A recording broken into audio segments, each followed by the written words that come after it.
दोस्तों, हरियाणा के चुनाव हुए, महाराष्ट्र के चुनाव हुए और दिल्ली के चुनाव ने तो जनता को कन्फ्यूज और धर्म संकट में डाल दिया। तो दोस्तों, इस विषय में ये जीत प्रक्रिया भाजपा की या आदमी आप पार्टी की हार कैसे हुई, किस विषय में हुई है, इस पे चर्चा करेंगे आपके साथ। तो आप देख रहे हैं प्रेम इंडिया रिपोर्ट। लास्ट तक बने रहे। अगर फर्स्ट टाइम है तो फिर चैनल को सब्सक्राइब कर लें, ये आपकी भी जिम्मेवारी है। तो दोस्तों, जैसे कि महाराष्ट्र और हरियाणा में चुनाव हुए थे, जिसके अभी तक खुलासे हो रहे हैं। जैसे महाराष्ट्र में जो चुनाव इंडिया गठबंधन के हित में फैसला आने वाला था, सब एग्जिटफुल जो भी सर्वे है सब इंडिया गठबंधन बता रहा है, लेकिन अचानक वहाँ खेल होता है और भाजपा की सरकार, वो भी पूरी बहुमत से, जो जनता ने सोचा भी नहीं था, खुद भाजपा ने नहीं सोचा था कि हमारी इतनी सीट आ रही हैं, उतनी सीट से सरकार बनी। यही प्रक्रिया बिल्कुल सेम हरियाणा में हुई थी कि भाजपा बिल्कुल ढीली पड़ी थी। उसे खुद विश्वास नहीं था कि हम हरियाणा में जीतने जा रहे हैं। चुनाव आयोग की करामात या फिर ईवीएम की करामात कम, लेकिन चुनाव आयोग की करामात ज़्यादा। तो दोस्तों, इसमें अब आती है बात दिल्ली की। जब दिल्ली की आती है बात, तो ये देखने वाली बात है कि भाजपा का दिल्ली में कोई एजेंडा नहीं था। ऐसा कोई काम नहीं है जिसके ऊपर के भाजपा सीना ठोक के वोट जनता से मांग सके, और जनता कौन सा मुद्दा देख के, कौन सा काम देख के भाजपा को वोट देना चाहती है। बाकी अंधभक्त तो हमेशा चिल्लाते ही हैं। तो दोस्तों, जैसे कि केजरीवाल का एक काम जनता की नज़र में था,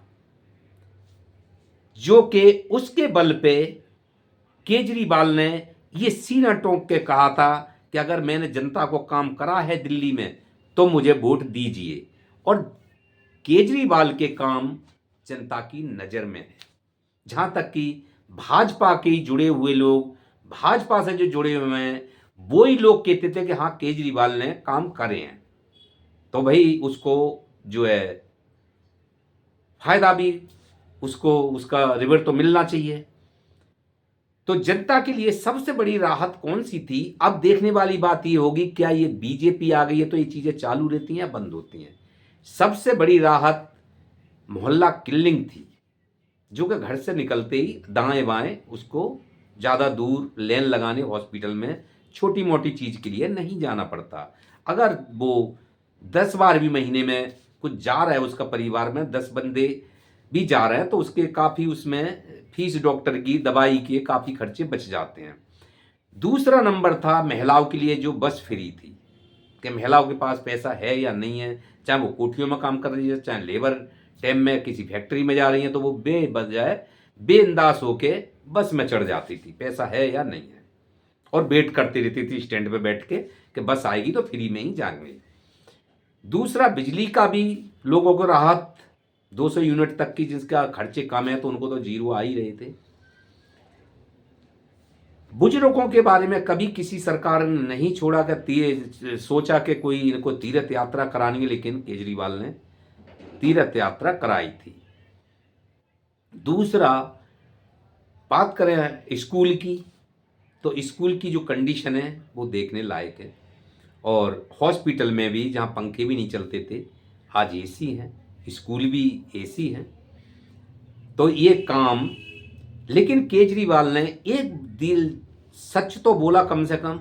जैसे पोल्यूशन पे काम नहीं कर पाए चाहे तो वो, और एक यमुना पे काम नहीं कर पाए, जो उन्होंने खुद बोला कि भाई ये काम मुझसे छूट गया है, मुझे और 5 साल दे दीजिए, मैं इनको कामों को निपटाऊंगा। क्योंकि कुछ तो ये भाजपा की ईडी और सीबीआई ने, सारे नेता तो जेल में हैं, और उनके पहले से कोई नोटिस आ रहे हैं, तो कोई सीबीआई की ईड हो रही है, तो कोई ईडी की रेड हो रही है, तो इसी तरह उनको उलझा के रखा था। इसलिए ये काम हमारे नहीं हो पाए। तो ये तो जनता को भी समझना चाहिए और विपक्ष को भी समझना चाहिए, और सत्ता में बैठी सरकार तो अपने नंबर बनाने के लिए आप पार्टी के लिए धर्म संकट में डाल रखा है, कि उलझा के रख दिया है उसमें, जो कि जो काम नहीं कर पाए और वो जनता की नज़र में रेपुटेशन उसकी खराब हो जाए। दूसरी चीज कि जो एलजी साहब, पूरी पावर दिल्ली सरकार के पास नहीं थी आपके पास, लेकिन जो एलजी साहब हैं, जैसे कि सुप्रीम कोर्ट ने पूरी पावर दिल्ली सरकार को दी थी, लेकिन वो इन्होंने अध्यादेश ला के उसको पलटी मार दिया, उसके सुप्रीम कोर्ट के फैसले को, और अपना एलजी के हाथ में पूरी पावर दे दी। एलजी साहब जो बैठे थे वो हमेशा घोड़े की तरह लगाम, जो वो कोई कार्य करती तो वो फट लगाम को झटका दे देते थे और उनके काम में अड़बंगा डाल देते थे। तो वो ये एक इनकी प्लानिंग ये सोची समझी चल रही थी कि इसके कामों में रुकावट आएगी तो जनता को ये बोलने के लिए मौका होगा और मुद्दा भी बनेगा और भाजपा उस पर सवाल करेगी। दूसरी, शराब नीति करते तो लोग अच्छे के लिए हैं, अब उसमें क्या हुआ हम ये नहीं कहते। अगर घोटाला है तो जेल और सजा सब कुछ होना चाहिए, और अगर नहीं निकला है तो किसकी ये गलती है? ये जेल तो काटी लेकिन कुछ साबित नहीं हुआ, तो कोर्ट इन पे सबूत नहीं जुटा पाए या पेश नहीं कर पाए कोर्ट में कोई भी एविडेंस जिससे कि इनको सजा हो सके और कोई दोष लग सके, लेकिन ऐसा कुछ हुआ नहीं। तो जनता की नज़र में तो ग्रीन चिट है कि भाई कुछ दोष तो निकला नहीं है। संजय सिंह गए, सत्येंद्र जैन गए, मनीष सिसोदिया गए, केजरीवाल स्वयं गए, तो कुछ दोष तो साबित हुआ नहीं। तो फिर इसको लिए दोषी माने जाए या फिर ग्रीन चिट दे दी उसको यही माना जाए, क्योंकि भाजपा ने तो कसर नहीं छोड़ी। अगर इनके पास सबूत होते तो ये क्यों नहीं एविडेंस कोर्ट में पेश कर सकी ईडी या सीबीआई? तो ये चीज़ है, तो उसमें काम इनके अटके पड़े रहे। तो दोस्तों, केजरीवाल ने ये सच तो कहा कि हम इस चीज़ों पे 2-3 काम हैं जो हम नहीं काम कर पाए, लेकिन अब जीत रही, अब जीत पे चलते हैं। तो यही तो मुद्दे पे आप वोट मांग रही थी, और जनता हर गली में हर जगह पे केजरीवाल केजरीवाल कर रही थी। फिर भाजपा का तो कोई जरिया ही नहीं था। तो क्या इसका खेल क्या हुआ? क्या ये पावर ही, केंद्र सरकार पावर में बैठी है तो ईडी और सीबीआई से लेके एजेंसियां, चुनाव आयोग, जो भी कुछ करना चाहते हैं तो पलक झपकते ही इनकी एजेंसियां तेज चलती हैं, चुनाव आयोग इशारे पे चलता है। तो फिर ये सब कुछ यूज करके अगर केजरीवाल को वोट, जैसे कि ईवीएम पे जो सवाल उठता था, तो इन्होंने नई भाजपा ने प्रक्रिया अपनाई कि वोट बढ़ाने की और वोट घटाने की, जो कि चुनाव आयोग से रिलेटेड है, चुनाव आयोग के हाथ में है।